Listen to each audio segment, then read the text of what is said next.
This podcast is recorded at the University of Sydney's Camperdown campus, on the land of the Gadigal people of the Eora Nation. They've been discovering and sharing knowledge here for tens of thousands of years. I pay my respects to elders past and present, and extend that respect to all Aboriginal and Torres Strait Islander people.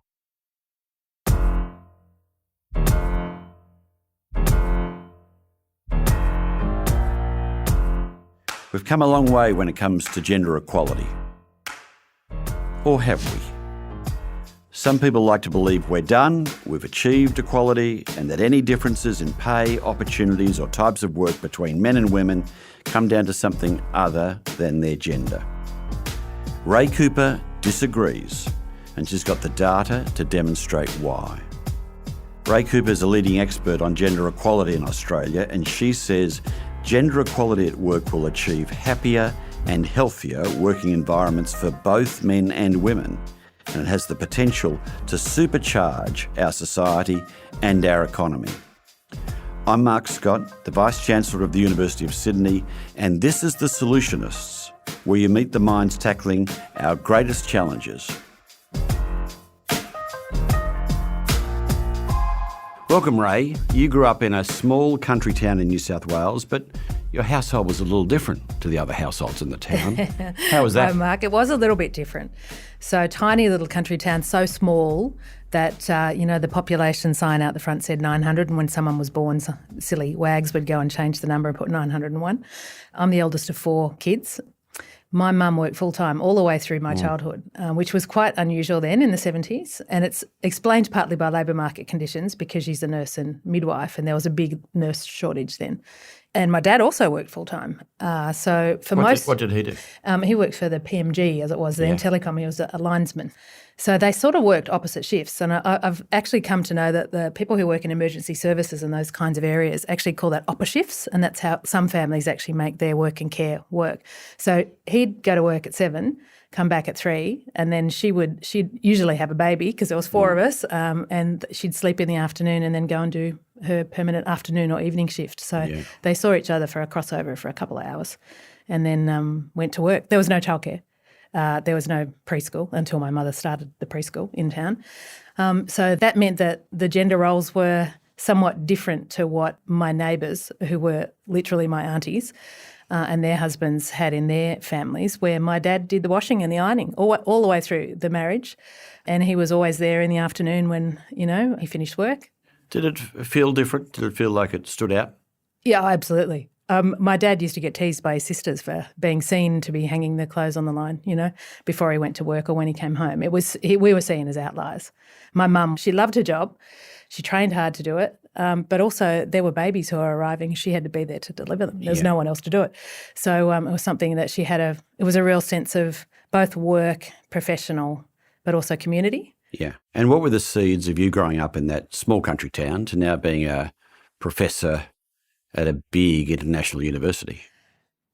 So I was the first person in my family to complete high school and to go to uni. I've subsequently, lots of members of my family, including my mum, have done degrees. But I was the first one. How did I get there? I mean, I guess I was a clever kid. I wasn't the brilliant kid. I was probably the second or third smartest in the class. But I had a bit of cunning to me, I think.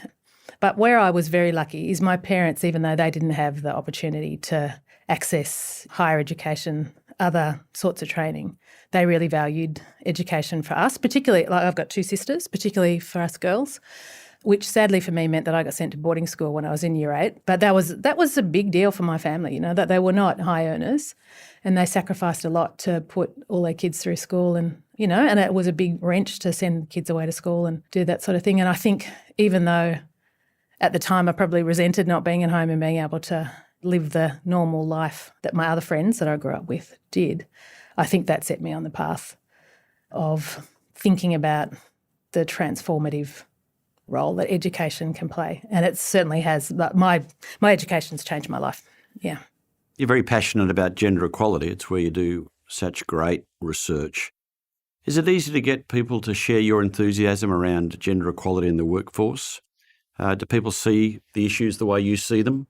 It depends, okay? So most women when I tell them what I do for a living, have got a story. They immediately tell me a story about what does it mean you do talk about pay? Does it mean you talk about men getting the promotions? Does it mean you're talking about where women work relative to men? So women have a way of being able to understand what it is pretty easily. I think men find it a little bit more academic, just the regular people that you'd meet at a party kind of thing. I think it's changing though, Mark. So I've noticed, sort of 10 years ago at a party, being the person who does gender equality, you'd either get the slightly head on the side look or the eye roll a little bit, but now it's become quite mainstream, which is good. And sadly, there's plenty of work to go around because there's a lot of evidence, of quite significant gendered inequalities across the career. Does it surprise you that so much of the Australian workforce is still made up of industries dominated by men or women? Oh, yeah, I really am. And that's partly because of this story that we've seen in the last generation, when we've seen the opening up of higher education where girls and women have done what we've told them to do. They've been good girls, they've invested in themselves, they've got credentials. We have one of the most highly educated prime age female labour forces in the OECD, so the rich countries. And yet our levels of gender segregation, so women working in some sectors, men working in other sectors, is at about the same rate as it was when I finished high school in the late 1980s. So why hasn't it changed? Because we haven't seen a change in the sectors in which women and men work. It tends to be the areas where women are highly concentrated, health and human services, education, some of those areas around services to community, very highly feminised, some of the most highly feminised industries and also occupations within them. They tend to be undervalued and they tend to be low paid. And when you have men concentrated in areas, think about the classic, the tradie, the engineer, the techie, where they're distributed in those areas, they tend to be higher paid. So it's sort of, if you think about that overall distribution, that makes an impact. But also then if we look at the hierarchical patterns within organisations, men are overrepresented at the top, women overrepresented at the bottom. So the higher up and the better paid a job is, the more likely a man is to hold it, and the converse for women. And then we've also got some of those patterns around women still take most of the care in families. Women in Australia do a lot more of that work than in many other comparable economies. The problem is not that. The problem is that when women step out of the labour market to do extended care and taking a career break, there's a real penalty when they come back, and there's a scarring across the career in terms of their earnings. Whereas men, when they become parents, actually seem to get a pay jump. So it really kicks in there. So we see gender pay gaps happening through all of the career, but it actually really starts to get a lot worse when we look at the period from the 30s and the 40s.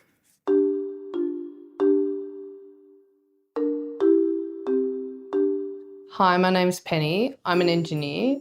Engineering to me it's everywhere and it's a complex problem. I'm constantly learning, constantly asking questions. There's never a right solution. You can always, maybe develop an idea a better way or address something in a different way that you didn't think. As part of my engineering role, I spent 3 or 4 years out on site in Sydney at the Northern Beaches Hospital, building the road upgrade out the front. And I regularly drive that piece of road and I think, oh wow, I put that pedestrian bridge up. Oh wow, I know what's behind that retaining wall, or oh, someone's graffitied on my bridge, like those things. Like you feel this ownership and it just makes my heart sing. And I have to say, I'm a bore when I drive my kids through it. When I started as a grad, the gender split was pretty even. As my career's progressed, we've all gone different ways. What I've noticed is that the males tend to do like smooth trajectories, so they might just go straight up the traditional ladder. Whereas like myself, I've what I call checker plated all over the place. So I was in one team and then I wanted to move to another team to learn a new set of skills. That coincided with me dropping from full-time to part-time when I came back after my first child. And so I'm not doing that traditional career ladder climbing.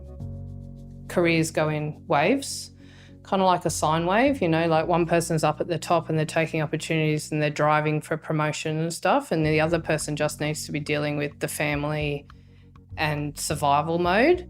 So my husband, who's also an engineer, is currently heading for a peak in those sine waves that I referred to. And I wouldn't say that I'm in a trough. I'm probably just plateau.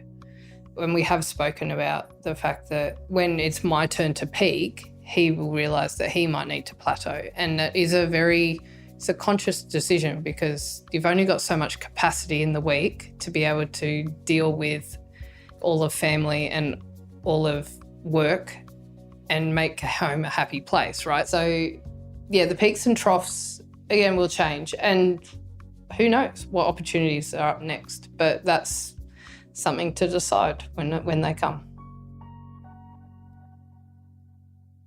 One of the changes that I suppose I've seen through my career is the movement away from mindsets of maternity leave to parental leave, and that a lot of the provisions that are now on offer are on offer to either parent, and flexibility is available to men and women in the workplace. How do you think men view that opportunity of flexibility, and what are you seeing about men's willingness to take up the flexibility, even if it comes at a bit of a career cost?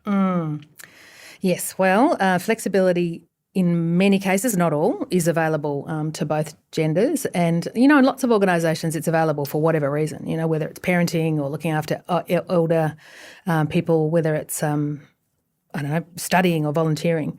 Our research shows us from both our national surveys of men and women and our focus groups that we do with men and women, we know that attitudes seem to be changing. So men tell us, particularly younger men, millennials and younger, tell us that they really value flexibility, that they really want in their careers to be able to combine work and family, to be able to not have to choose between the two, to not have to work these hyper long hours. They tell us that, Mark. But their behaviour doesn't match what they're telling us. And so that's why qualitative research is so important. So that means when we get men into focus groups and talk to them about what they think and what they want, and then what they actually do and where the mismatch is, that's when it gets really interesting, because they talk to us about, feeling, even though there's these great policies, that it actually is sometimes very hard as a man to be able to access them, because you're seen as being not serious and not a real man and not, properly pursuing the masculine career in the way that if a woman asks you, it's basically, yeah, sure, it's for women, if you like, in the way that we normatively think about it. I think attitudes absolutely have changed, but I think we've got to think about what is it that we could do to be able to facilitate action to follow the attitude. We all got a taste of flexibility during the pandemic. Not all of that was good. So what do we learn from that? Yeah, well, I think it depends, right? So it depends on the types of jobs that you're in. But I think for the part of the workforce, it's about 50% of Australians who are working at home. They're at the peak of the pandemics. I think lots of us, and I think particularly men, had their first taste of actually working from home and having that ability to spend a bit more time with kids, to be able to do things, do a bit of helping with school and that sort of thing. And as the pandemic receded, you see men talking about not really wanting to go back to what it was before that. I had one group of men in a focus group talking very emotionally, actually, about what the period of the pandemic had meant for them to be able to go and, pick up a kid at 3:00 and bring them home from the school gate, never having to have been able to do that before, and how that had really changed their relationship with kids, changed their relationship with their wife, changed their relationship with their work, and wanting to do that, but still feeling the pressure now, sort of as the screws sort of get put on a little bit more by many employers, not all, to not have access to that in the same way.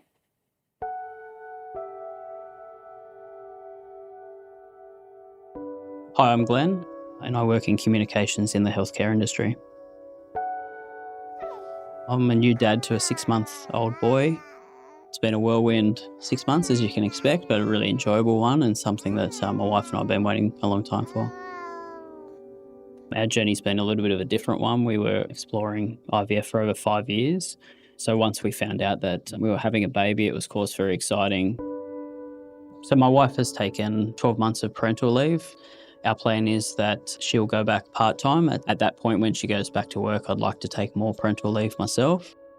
I have 10 more weeks of parental leave that I can take through my employer, which I'm really looking forward to doing, so I can be that primary caregiver for him for a couple of months. So Friday mornings are pretty exciting, particularly of late because we've recently started swimming lessons. So what a typical Friday looks like for me is I'll get into the workday a little bit earlier because at 9:30 or around that I'll sign off and I'll take him to swimming lessons. I'm the only dad in our particular group, and last week there probably would have been about 15 kids in the centre, and there was only one other dad apart from myself. We sing lots of nursery rhymes that I've got no idea how to remember, so I'm sort of humming along while the other mums are getting it word for word. Their kids are a little bit older, so I'm sure I'll get there at some point. These moments are things that we've waited a long time for, so I couldn't wait to, take him to swimming lessons for the first time. In terms of the actual flexibility for that, I was always confident that I'd receive that, but I think the grounding of that is a good relationship with my manager and my situation. I'd like to think that I've demonstrated that I'll get the job done. So for me, it wasn't a difficult conversation to have flexibility in my life because it's essential. And if I'm being completely honest, I don't think I could live without that flexibility now, and it's something that to me is a not negotiable when it comes to employment.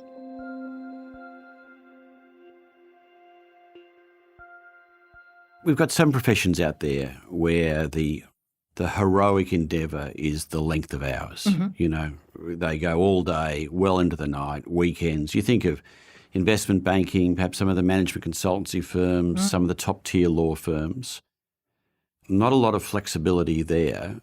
Do you see some of those industries where they know they want to cultivate great talent and keep great talent that have been unable to change their spots? Yeah. It's kind of like a case of, the spirit is willing, the flesh is weak, like they desperately know that many of these big investors, for example, I've done a bit of work in that sector, know that they want and they need women to be on their teams and in their senior teams because they know it makes them better employers, makes them perform better. And they know that this is very important to them. And they're also getting a lot of pressure from outside, from their stakeholders around how they should perform in terms of their own workforce. They're doing some inventive things around increasing the number of women that they're recruiting in post-graduation. They're offering paid parental leave on an equitable basis to men and women, but they're still losing people. It's like a pipe that, people are sort of bleeding out of. I think what many of those sectors aren't biting the bullet on is thinking creatively about hours. Because finally it's the hours. I mean, if you have a 2-year-old, you may have gone back to work, but if the expectation is 15, 16 hours a day to pass muster at the firm, almost impossible. Unless you're single and you have no children, or you have the capacity to have live-in staff at home, or you're lucky, like many people do, to have a grandmother or grandfather who's helping out, it's impossible, I think, for mums of young children to do that, and I think it's increasingly impossible for dads of young children to do that. It's not sustainable. It's not good for gender equality, but it's also not very good for people in terms of sustainability in careers or well-being. So I think that the hours issue is something that we really have to crack, and it is a particular problem in those very male-dominated sectors. Whether you're looking at investment or you're looking at mining, the most highly male-dominated are also the sectors that have the highest weekly hours of work. You talked about, first woman in family to go to university, and I think there are many contemporaries of ours, the women would be in exactly that circumstance, and the career options that have opened up for them have been vast with this generation. Now their children are coming through. What are younger generations looking at in terms of workforce culture and particularly young women? What are they going to tolerate in the workforce? Yeah, it's a great question. I mean, I find this latest generation of young women who we have in our classrooms right now, in their 20s, I find them just such an interesting cohort. They are highly educated, they're very ambitious, they're also very, very socially minded, and they've got lots of interest across many sort of social justice questions. They've got a real kind of sense of forging their way in the world.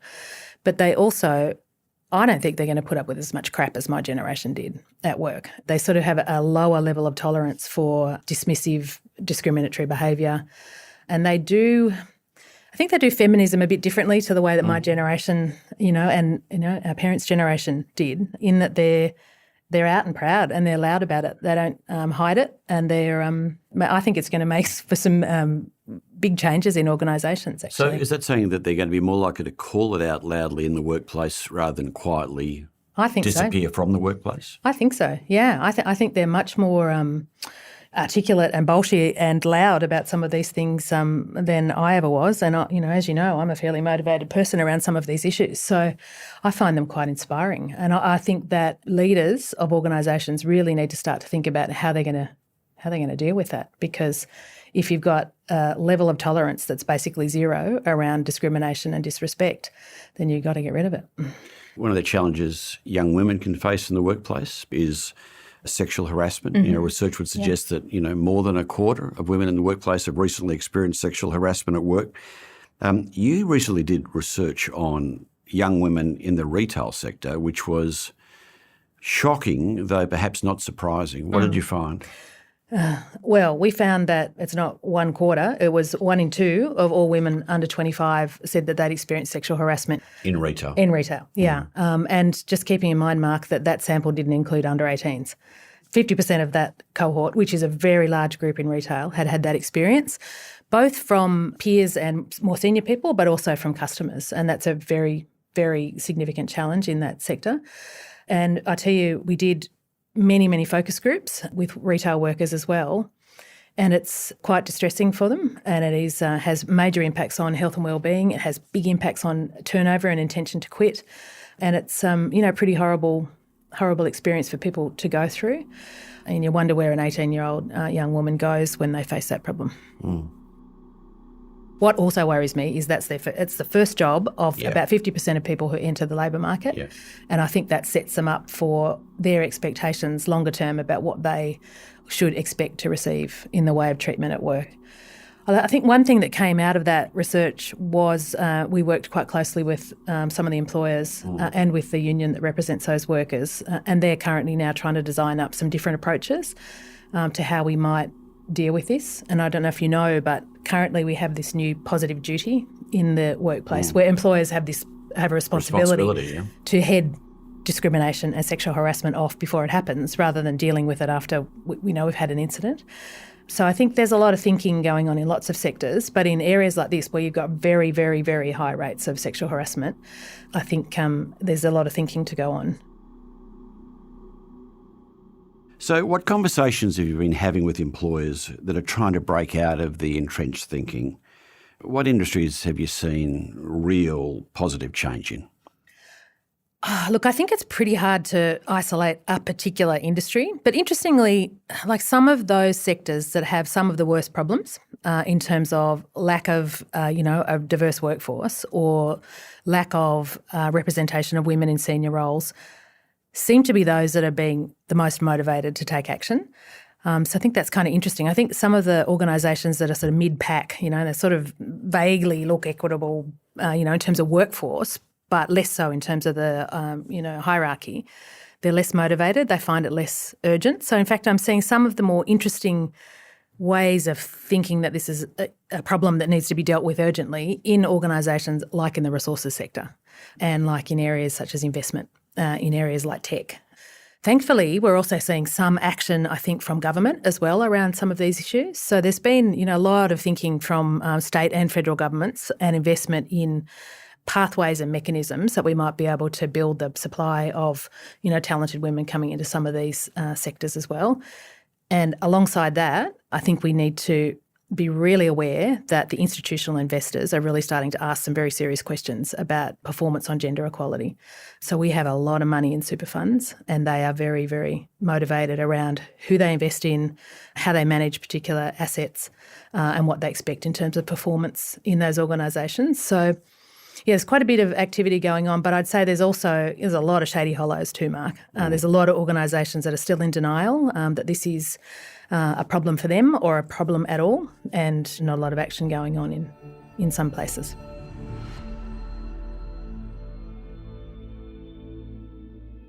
Your daughter's now in her early 20s. What do you hope for her across her career and the workplaces that she might encounter? See, I've also got an 18-year-old boy, Mark. So I have a 20-year-old girl and an 18-year-old boy. And this might sound a bit dreamy, but I really hope that both of them get to do what they want to do in their careers. I mean, I hope none of them have to put up with garbage employers who treat them poorly. I hope they don't have to put up with any of that violence and harassment that so many people experience at work. But I also hope they don't end up being cruelled by gender roles and norms around what they should be doing on the basis of whether they're a man or a woman. I want them both to have lovely families and great careers and happy lives. So, yeah, in the same way, I think I'm very ambitious for them to do all of that equally. I'm Mark Scott, the Vice-Chancellor of the University of Sydney, and that's Professor Rae Cooper, the Director of the Australian Centre for Gender Equality and Inclusion at Work.